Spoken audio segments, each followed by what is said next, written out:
Welcome to this section. My name is Deepak Singh. In this section, we are going to see two-way data binding using ngModel. To show this, we have two elements in our template, one input field and one label.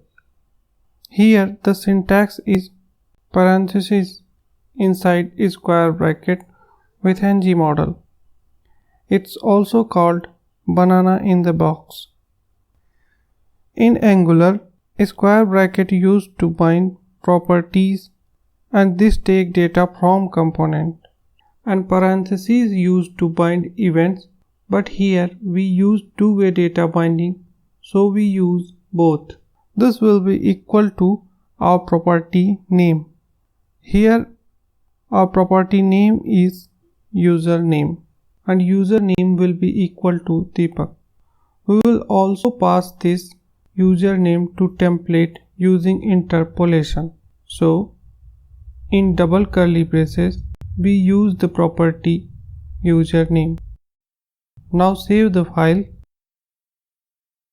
and we are going to the browser. But before going to the browser, we need to import forms module to our module file and write this in import array.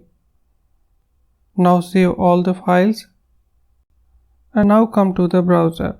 Now whatever we type in the text box, that will be shown here via interpolation.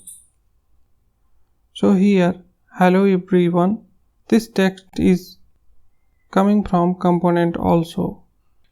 That's it for now. Please like and subscribe to this channel as I keep uploading best content as much as possible. Thank you for watching.